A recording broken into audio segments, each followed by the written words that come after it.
Hey guys, Bugcat7 here. Okay, it is Monday, June 29th, 2020, and I want to thank you for visiting the Stonewall Research channel here on YouTube. I really do appreciate it. All right, guys, well, in this video, I want to talk about UFOs and Sylphs and the possible connection there, and really what are UFOs? Now, this is a recurring theme on my channel, and the reason why it's a recurring theme on my channel is because I want to dispel this notion that people have about UFOs being craft from some other distant part of the galaxy or the universe that come here and visit us and get into government and give people,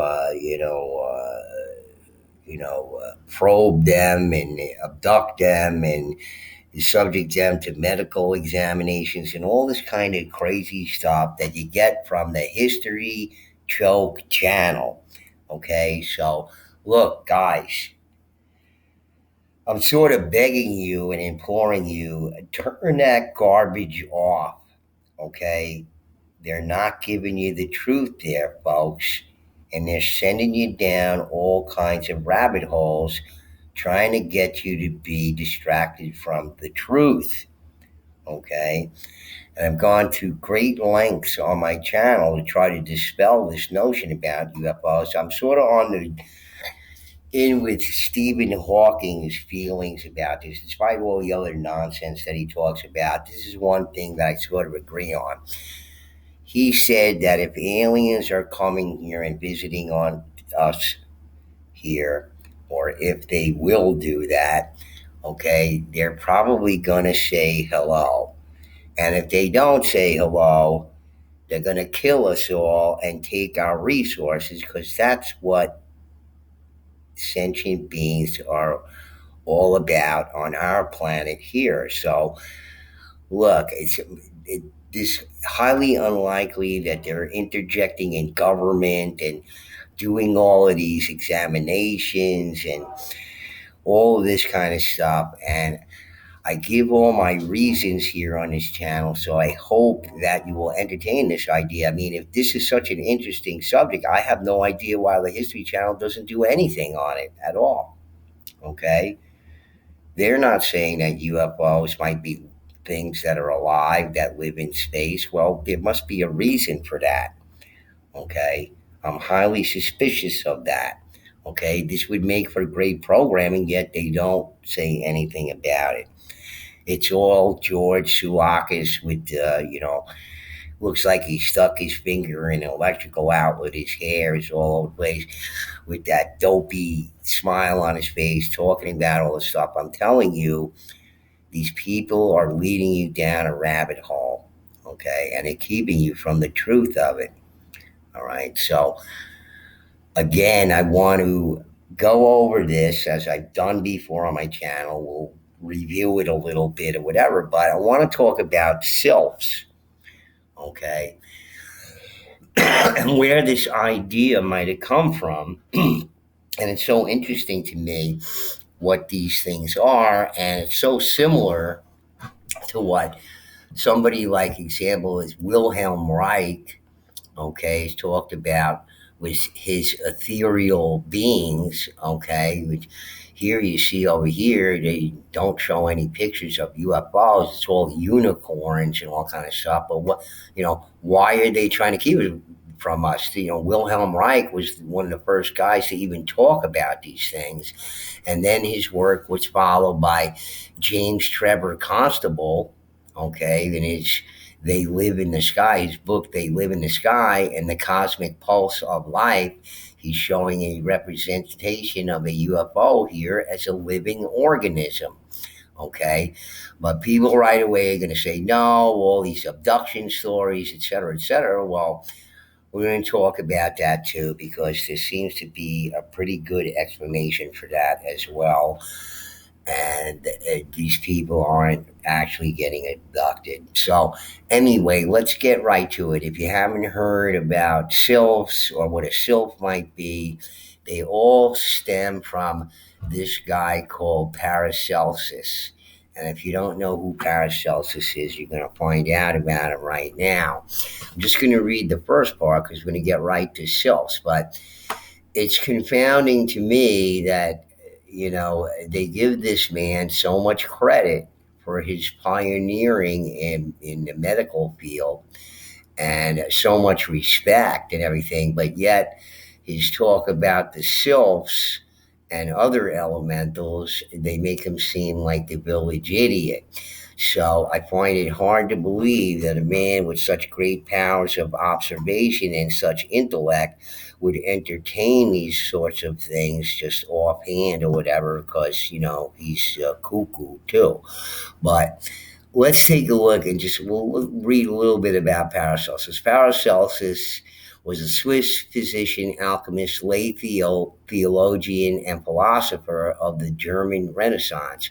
He was a pioneer in several aspects of the quote unquote medical revolution of the Renaissance, emphasizing the value of observation in combination with received wisdom. He is credited as the father of toxicology. Paracelsus also had a substantial impact as a prophet or diviner. His prognostications, quote unquote, being studied by the Rosicrucians in the 1600s. Paracelsianism is the early modern medical movement inspired by the study of his works. Okay, so he's a pretty important guy. They give him a lot of respect in this respect, the medical field, but when it comes to sylphs and the elementals, they treat him like a cuckoo, crazy man. Okay, so let's read about these sylphs. I like the name and everything. It's not quite what I think they are, but I like the name. I'd like to apply it to that. But let's see what a sylph is. Sylph, also called the sun, by the way, this would be one of the cryptids as well. Sylph, also called sylphid, is a mythological air spirit. The term originates in the 16th century works of Paracelsus, who describes sylphs as invisible beings of the air, his elementals of air. Since the term sylph itself originates with Paracelsus, there is relatively little pre-Paracelsian legend and mythology that can be confidently associated with it. But a significant number of subsequent literary and occult works have been inspired by the idea. Robert Alfred Vaughan noted that the wild but poetical fantasies of Paracelsus had probably exercised a larger influence over his age and the subsequent one than is generally supposed, particularly on the Rosicrucians, but that through the 18th century they had become reduced to machinery for the playwright and opera figurantes with wings of gauze and spangles. Paracelsus' conception. The Swiss-German physician and alchemist Paracelsus first coined the term sylph in the 16th century to describe an air spirit in his overarching scheme of elemental spirits associated with the four classical elements. Paracelsus drew from earlier sources, but his systematic treatment of the idea was definitive, with the names of three of the four types having originated in his work. So just three of the four types. The other three elemental spirits' names were gnomes, salamanders, and undines. These ideas were adopted in Rosicrucianism and were widely encountered in subsequent Hermetic literature. So that's Hermes Trismegistus, and I just find that so interesting. It is figure that goes back into the way distant past and what these things might mean. So very interesting there. And, look, they tell you about it in literature and everything, but it's not important to know because it's all sort of fiction that they're talking about. And they talk about it in Willow and, all this kind of stuff, association with fairies. And they tell the etymology, which is probably a portmanteau or whatever it is. But my curiosity about it is where such an intelligent man and man with such powerful observation would get this idea from and what these things might be. Now, as I've said, I've done other videos on my channel about UFOs trying to dispel this idea that there's some sort of spacecraft that come from another part of the universe or galaxy or whatever it is. And I give a lot of compelling reasons as to why that is. And if you haven't seen my videos on it, um, I did this one about the creatures right here on this planet. Okay. So you're looking at one in my video right there. Okay. This is a bacteria. Okay. It's a rather small organism that, most of these things live in an aquatic environment. And I always thought, because they often use this phraseology when they describe space as being a vast ocean. Okay, so right in that statement right there, the vast ocean of space.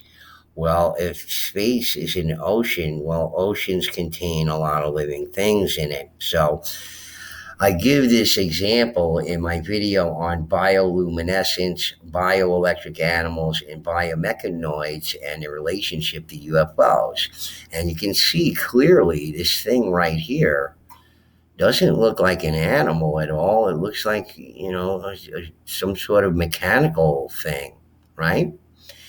And here's another one, okay? You see this thing here? Here's another thing that's, an animal. All right. So I go over the microscopic animals here and also talk about bioluminescence and bioelectricity in animals. You know, how animals like an electric fish and other animals can create these electric fields. They can create their own light with bioluminescence. And some of these animals actually have like gears in them, etc. So look, they like machines, so I'm trying to establish some sort of, you know, related evidence that sort of supports the theory of Reich and Constable here that they may not have even explored in their time. But you can see clearly from this that these animals look like some sort of machine. Okay. And I also did one prior to this. I did this one right after I did the one on sky beasts and atmospheric organisms. And I talk about Reich and James Trevor Constable in this video, and these pictures that he got with infrared film, as taking pictures during daytime hours. And there's all these strange things in the atmosphere that seem unexplainable. And they repeated this over and over and over again. And anybody could, just nobody does. And you don't hear anybody talking about this on the History Channel. And I just confounded as to why they want to entertain people, because that's their primary reason for being, is entertainment. Facts and history are secondary to that, but wouldn't this make for great entertainment? But I don't hear anything about it.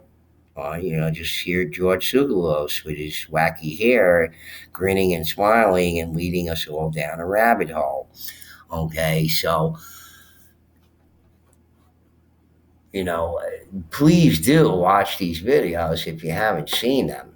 Okay, so I give very strong evidence. Here's some plankton here. Okay, these creatures, these things are all sort of unbelievable, and they look like spaceships. Okay, so if space is a vast ocean, okay, then it would contain things that may look similar to this, which certainly seems so with UFOs. Okay, and Reich and Council will talk about these ethereal beings. Yet, they were the first ones to even come up with the name ethereal beings and everything. And you don't see anything about that here. Just here's some aliens here, you know They're ethereal beings, I guess, or whatever it is. But I often refer all the time to Peter Davenport, the National UFO Reporting Center. And whenever he makes these reports on Coast to Coast, I'm always screaming at the radio, the behavior is like an animal. It's behaving like an animal. Okay.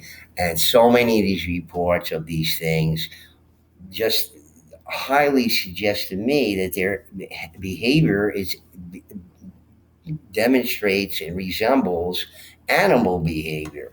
Okay, call me crazy, but that's what it sounds like to me. And you'll often hear about these things shooting beams out. Here's one article from The Sun about weird footage has emerged that appears to show a strange flashing UFO above Paris. Okay, these things emitting light, emitting beams, and Peter Davenport, when he makes these reports, he's often talking about these reports of UFO swarms, and like these yellow ones are shooting beams at these blue ones, and the green ones are shooting beams and everything. And what are these beams?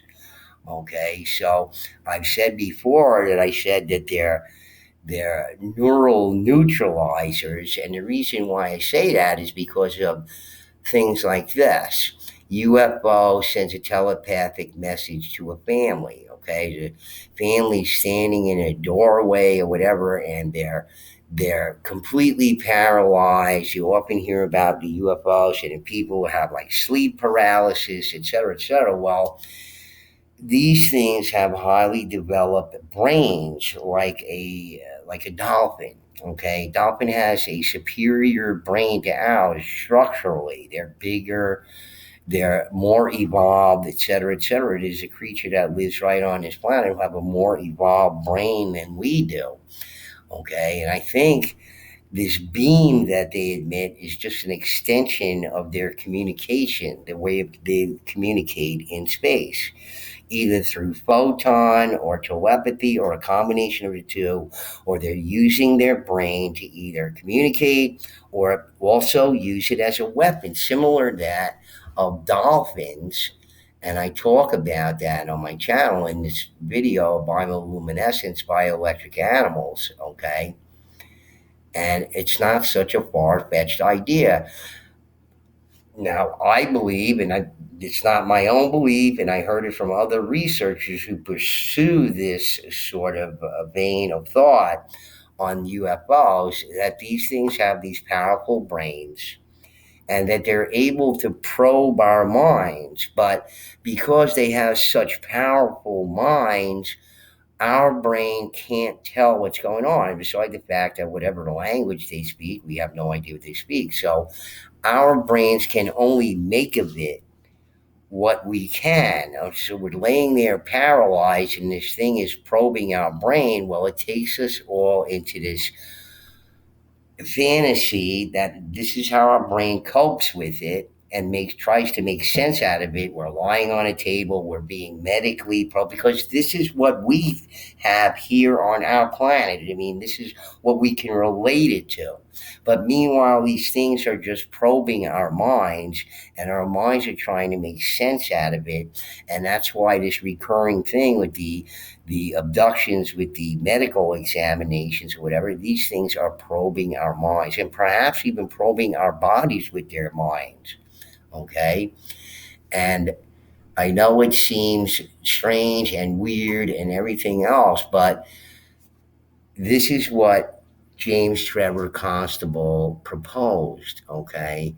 And I think that this is possibly what Paracelsus was talking about with the Sylphs. I mean, this all goes back to Hermes Trismegistus.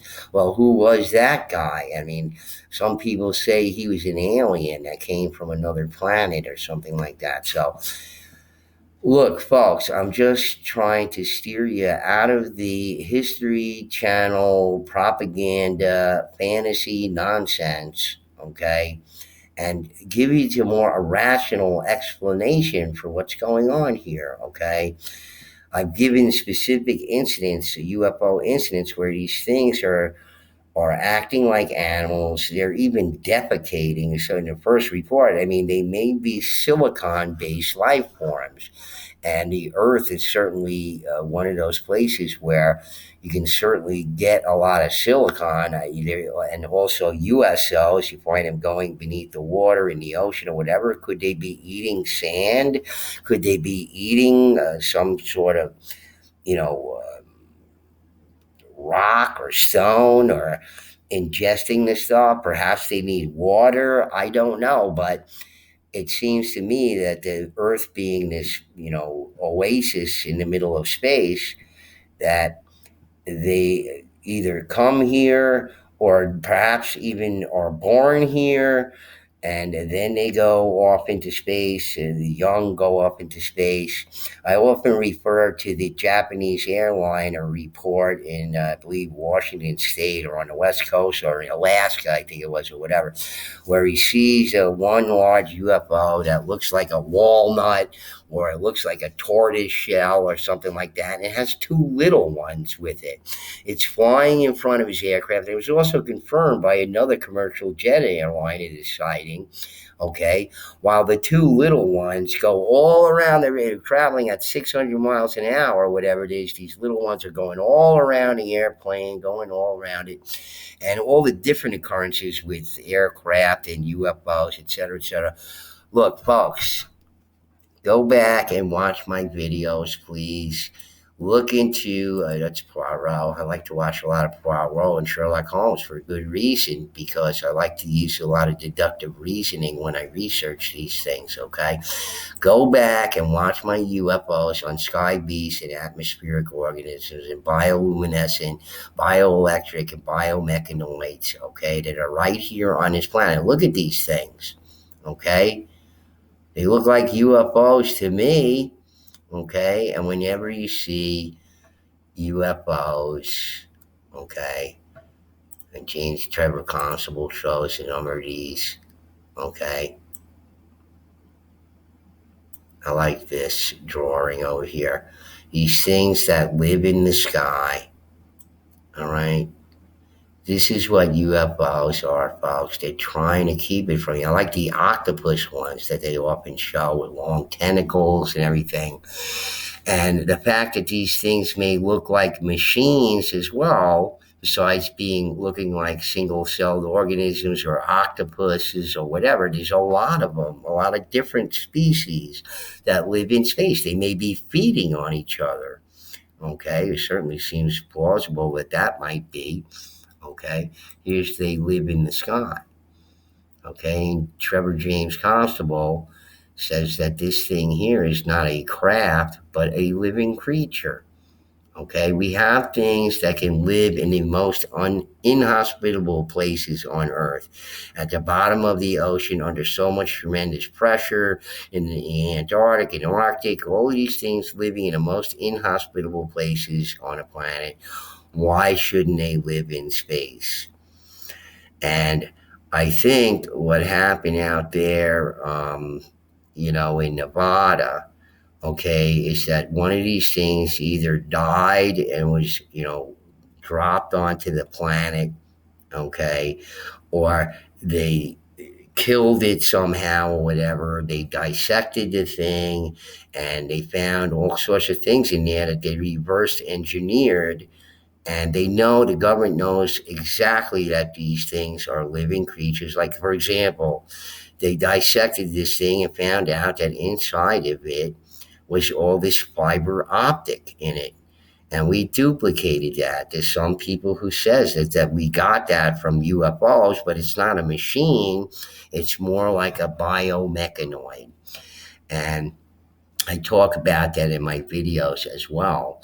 But just to keep on the vein of knocking the History Channel for leading us down the garden path and leading us down all these rabbit holes, well, the UFO thing is one of them. Forget about living creatures, okay? Look, here's another book, Sky Creatures, Living UFOs, okay? These things are alive, folks.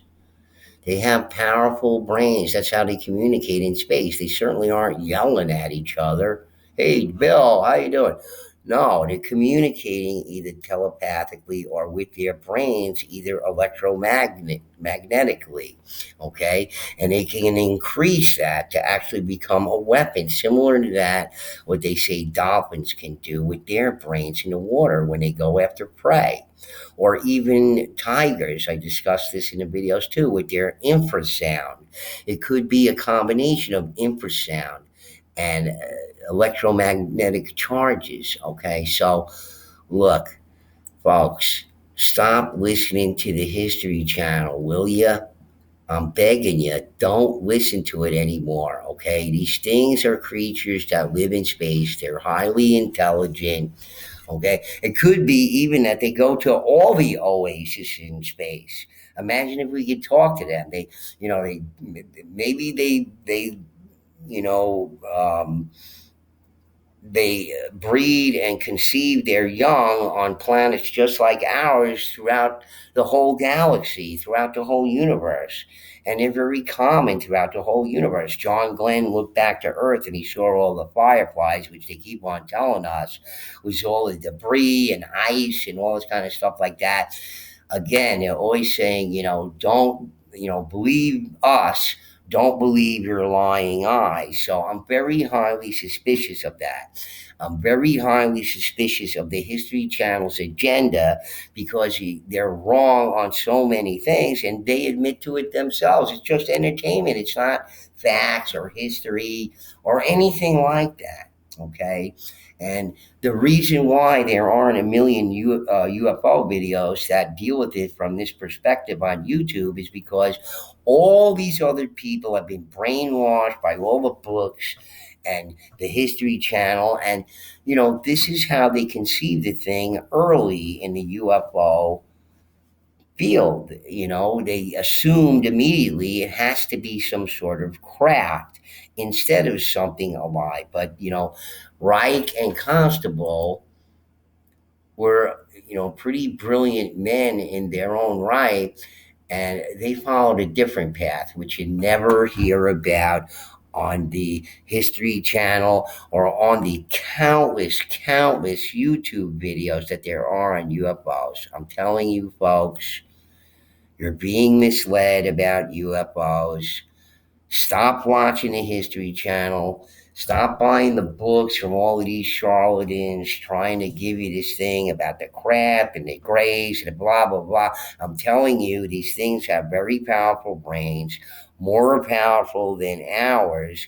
And the only way we can interpret what we're doing is to relate it to things that we know right here on Earth. Certainly, if they're probing us, whatever, we're going to be, as we're paralyzed there in bed or in our cars or in airplanes or whatever it is, they're probing us with their minds, okay? Because that's their method of communication in space. They're trying to talk to us, but we can't understand them because our brains are too weak, okay? So we're trying to relate it somehow to our everyday surroundings, what they're trying to either say to us or do to us or whatever it is. And that's all the abduction stories, quote unquote, are all about. They're not actual abductions. These people are still in their cars, still in their bed, still in the plane, or whatever it is. And these things are overriding our minds with their powerful brains and these beams that they emit from them, which Peter Davenport constantly talks about when he gives these UFO reports, besides all the rest of the UFO reports, that every time, look, I'm a student of animal behavior. I love animals. I lived in the forest. I'm always observing them and their behaviors and how smart they are, and just incredibly smart. Like, I didn't know this, that the red-headed woodpeckers that we have around here in New York like peanuts. I thought they just ate bugs and stuff like that, but if you look them up, they eat a variety of different things, but they happen to like peanuts. Okay, peanuts are not native to New York. Okay, you can grow them down south. You can't grow them here, but somehow they immediately recognize these things as food. And it's very interesting to me. The woodpecker takes the peanut, all right, because he doesn't do it the way, let's say, the Blue Jays do it. The Blue Jays hold it in their talon and they peck at it until they break the shell open. But the woodpecker doesn't do that. What he takes is he takes the peanut up to a hole that he's drilled somewhere for a bug or one of his buddies has in the past. And he finds one the right size. He inserts the peanut into the hole that he pecked out for the bug, and he cracks the peanut in the hole, okay, because he can't grip it with his talons for some reason, or doesn't want to, okay. They also do it in the V of some trees, okay. So look, creatures are very, very smart.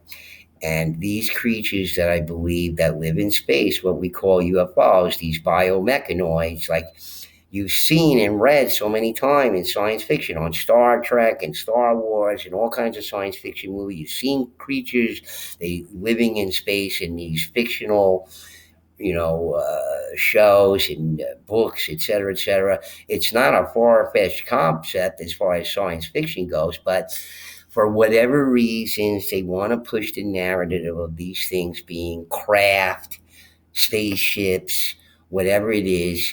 And look, there's no proof of any of that stuff. I have more circumstantial proof for what these things are. I've gone over on my channel than any proof that they might have on UFOs coming from another planet. Okay, besides the people who channel these things, whatever, they're all making money on your dime. Okay, they're all screwing with your head. All right, these are just nothing but rabbit holes for you to go down. Look here, don't look here. All right. But I'm telling you, start looking here, okay? These things are creatures, they're not craft, okay? The amazing animals on this planet bear me out, okay? So is it really far? Yeah, listen to what I say. I mean, really? It's far-fetched. Look at the cuttlefish. Look at what the cuttlefish can do. That's right. It's an amazing animal. Look at what these amazing animals, they are far superior to us.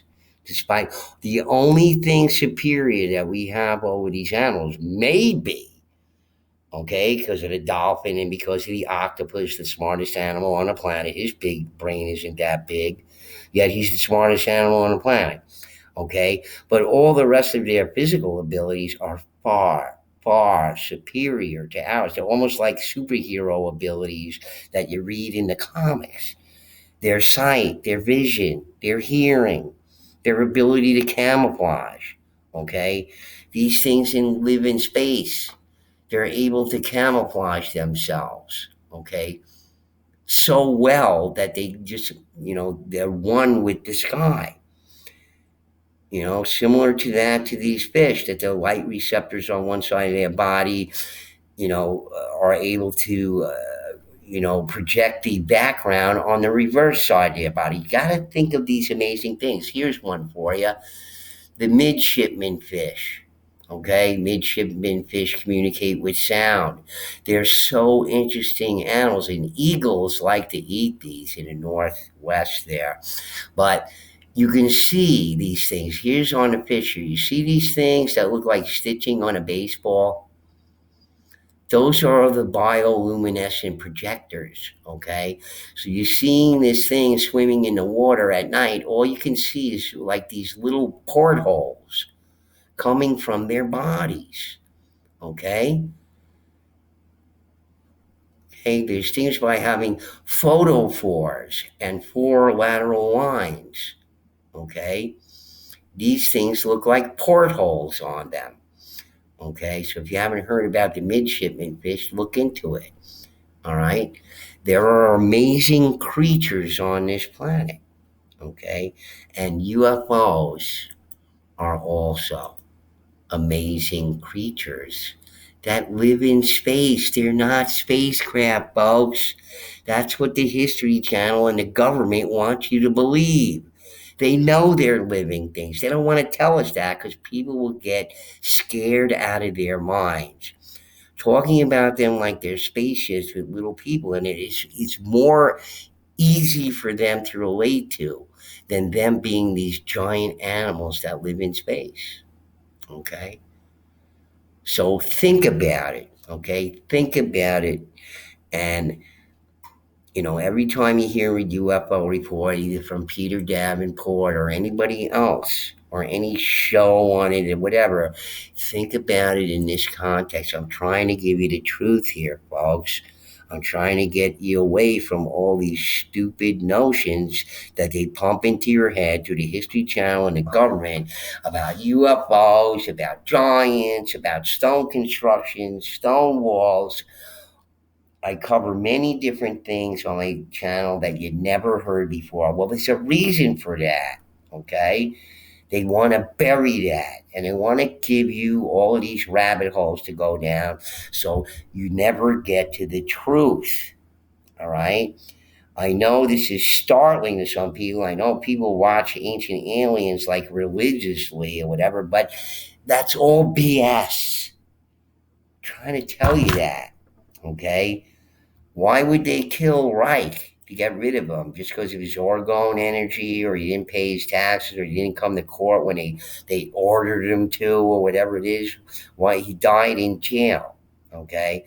Why did they harass all these people in the past about their inventions, their knowledge, like um, um, Victor Schauberger, and with his UFO engine, and why did they harass him? Why did the Nazis harass him? Why did the American U.S. government harass him? Okay, look, folks, this thing is alive. Okay, these things are alive. They live in space. Okay, and whatever you heard about them, okay, the government knows about them. All right. They've either shot them down or found these things on a planet. They rush to the scene, they dissect these things, and they're not animals in the sense that we know them, carbon-based life forms. They're most likely silicon-based life forms. And I'm saying that because people have proposed that the fiber optic cable was something that they got out of UFOs, okay? All right. And besides the fact that in the UFO reports, these things drop slag from them. Okay. If there's such, powerful machines that come from another planet somewhere, whatever, why are they dropping slag all over the place? What is it in there? What are they consuming? We drop things from airplanes. It's called waste, human waste, because we're inside those things. Does slag seem like waste from a carbon-based organism? I don't think so. Okay, but if this thing's going down in the ocean, or eating silicon, eating material from the planet that's not carbon or whatever, this may be what they need to power themselves. Okay, they have built-in hyper warp drives. Okay, that's why they're going 16,000 miles and 6,000 miles an hour and 10,000 miles an hour. And they can change direction like the dragonfly. I cover all of these things in my video. So please watch them, okay, on my channel. And I hope you're getting the message, folks. Please stay away from the History Channel nonsense. They're trying to screw with your head. They're trying to fool you, trying to lead you down rabbit holes. Stop listening to that crap, okay? I'm trying to give you the truth here, folks. All right? You never heard about this. Look on the UFOs on YouTube. 8 zillion billion videos about how they're, spaceships, and the Greys and the reptilians and all this fanciful nonsense that has no speck of truth to it, nothing they can refer to, like I have with my videos here, okay, that give circumstantial evidence to support what Reich thought about him and what Constable thought about him. All right? So keep that in mind, okay? Just think about it. Think about it. All right? That's all I'm asking. But I'm also asking you to turn off the frickin' TV. It's ruining your mind, okay, with their propaganda and nonsense and rabbit holes. All right? So, anyway, guys, I hope you get it. I hope you liked the video. Please hit the like button. If you're not a subscriber, please subscribe. We cover a lot of very strange ideas on this channel, but certainly more rational than anything that's said about UFOs, the giants, the stone walls, the stone constructions, etc., whatever it might be that I cover on my channel. It's always something that you can't find anywhere on YouTube or anywhere on TV. And you have to ask yourself, why is that? Okay? Some brilliant men have tackled these subjects. All right? Brilliant men. All right? Are they kooks? Well, that's a matter of opinion, I suppose. All right. So anyway, guys, hit the like button. I'm going to be back with you with a video real soon. Again, my app is running. I'm running out of money. I won't be able to do full length videos pretty soon, but I'll get that back again. It's not, I'll work up the dough to purchase the full access to the app. So anyway, guys, Bugcat7 signing out. Peace.